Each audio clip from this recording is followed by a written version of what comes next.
Bismillahirrahmanirrahim. Assalamualaikum dan selamat sejahtera saya ucapkan. Hari ini saya dan rakan sekumpulan saya dari kumpulan 7 ingin membentangkan tentang bentuk seni persembahan Islam dalam animasi.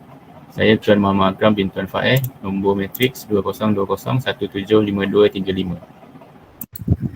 Saya Muhammad Fazmi bin Muhammad Fazil, nombor matrik 2020167965. Saya Muhammad Ifan bin Muhammad Ali, nombor matriks 2020789977. Saya Muhammad Akmal Riza bin Azharuddin Shah, nombor matriks 2020783969.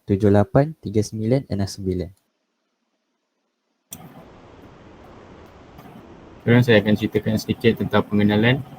Kajian ini menceritakan mengenai bentuk seni persembahan Islam dalam animasi. Animasi adalah salah satu medium yang digunakan dalam pelbagai aspek, hiburan, pendidikan dan banyak lagi. Ianya adalah satu ciptaan manusia untuk mewujudkan sesuatu yang tidak wujud dalam dunia maya.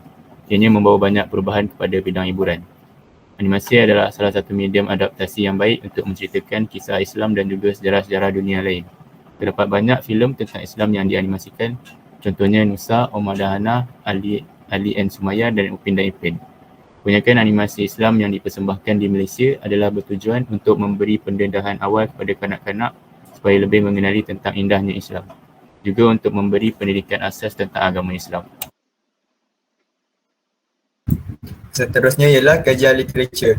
Animasi pertama yang dibuat adalah pada tahun 1890 oleh Faris Ain. Manakala sejarah filem animasi bermula pada 1890 oleh Charles Emile Renaud yang menemukan Presinoskop. Presinoskop ialah sebuah alat yang mempunyai sistem putaran. Sebanyak 12 putaran dari gambar ke gambar yang membuatkan gambar tersebut seolah-olah bergerak. Seterusnya, pada tahun 1906, J. Stone Blackton telah menerbitkan filem animasi dengan standard gambar filem adalah Humorous Faces of Funny Faces. Pada tahun 1908, Emily Cole pula menayangkan sebuah animasi terkenal yang berjudul Phantasmagory.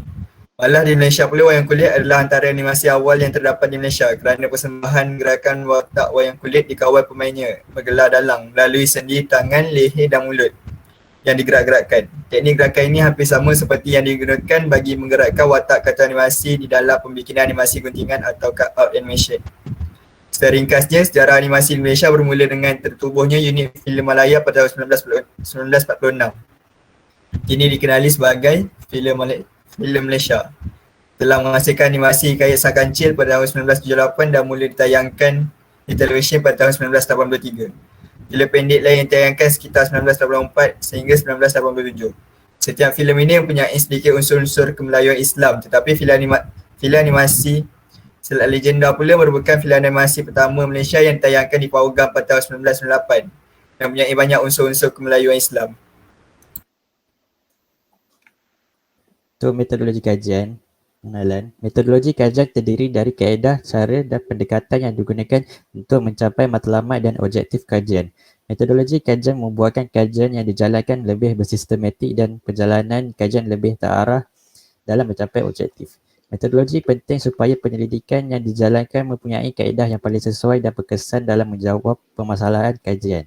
Beberapa perkara penting dalam metodologi dan strategi yang digunakan dalam menyiapkan kajian ini antaranya ialah: 1. Populasi dan persampalan. 2. Instrumen kajian. 3. Prosedur pengumpulan data. 4.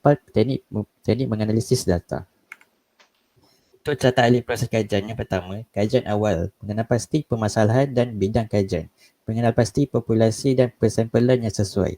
Kedua, penyediaan borang selidik. Ketiga, soal selidik. Keempat, pengumpulan data. Yang kelima, analisis data. Keenam, keputusan. Akhir sekali, rumusan dan cadangan.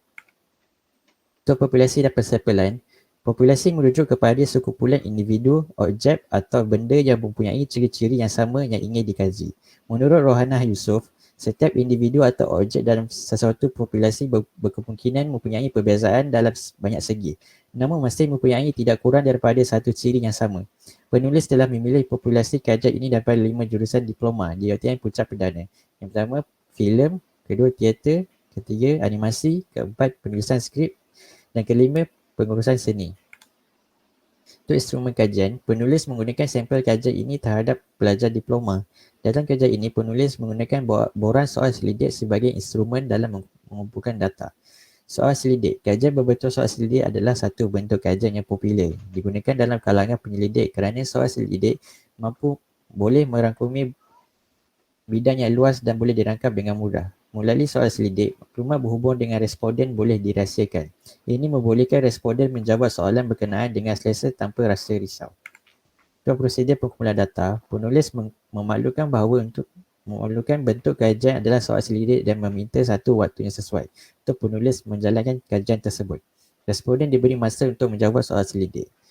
Teknik penganalisis data. Data yang dikumpulkan melalui set soal selidik telah diproses dengan menggunakan Microsoft Word untuk mendapatkan kesimpulan daripada data yang diperoleh. Okey, untuk dapatan kajian pula, apa yang kami dapat di dalam kajian ini ialah seni telah berkembang sejak dari zaman dahulu lagi berlandaskan konsep tauhid yang tinggi kepada Allah SWT. Ia juga merupakan sebahagian daripada kebudayaan Islam dan mempunyai sejarahnya tersendiri. Terdapat ciri-ciri yang menerangkan bentuk seni persembahan animasi Islam di dalam kajian ini. Ciri yang pertama ialah mempunyai unsur keindahan. Wujudnya seni kerana manusia yang sukakan keindahan. Ciri yang kedua ialah seni Islam mempunyai kait rapat dengan akhlak. Setiap karya seni yang dihasilkan hendaklah bertujuan untuk menyampaikan kebaikan dan moral. Dan ciri yang terakhir pula adalah hubungan antara agama, etika dan estetika. Seni Islam mempunyai kait rapat dengan estetika. Ia menjadi asas dalam kebanyakan hasil seni Islam. Okey, terdapat banyak bidang kesenian yang boleh didapati dalam Islam. Antaranya ialah seni khat. Seni khat ialah satu ilmu yang memperkenalkan bentuk-bentuk huruf tunggal, penyusunannya dan cara-caranya yang menjadi sebuah tulisan yang tersusun. Seterusnya ialah seni bina, bermaksud satu bidang seni untuk mendirikan bangunan reka bentuk yang direka oleh manusia. Selain itu, juru animasi juga mempamerkan seni suara di dalam animasi Islam. Seni suara bermaksud mengalunkan suara dengan merdu. Akhir sekali, seni persembahan yang dipamerkan di dalam animasi Islam ialah seni muzik. Kesimpulannya, berdasarkan kajian, kesimpulan yang dapat dibuat ialah seni persembahan Islam dalam animasi adalah penting kerana ianya dapat memperkenalkan seni Islam kepada generasi muda. Tambahan lagi berpeluang untuk menunjukkan kepada dunia tentang keindahan seni Islam. Dengan pendahan yang banyak dan diterima baik oleh masyarakat, seni Islam mampu maju dengan lebih baik dan mampu bawa perubahan dalam bidang seni. Secara ringkasnya, falsafah kesenian dalam Islam adalah berpandukan kepada tauhid. Ini bermaksud Islam tidak menjadikan keindahan dan hiasan dalam berseni itu sebagai satu matlamat, tetapi Islam mementingkan faedah kesenian itu kepada agama dan masyarakat. Dasar seni Islam mestilah menjurus kepada yang makruf, mementingkan pengembangan akhlak serta mengelakkan kepada perkara mungkar.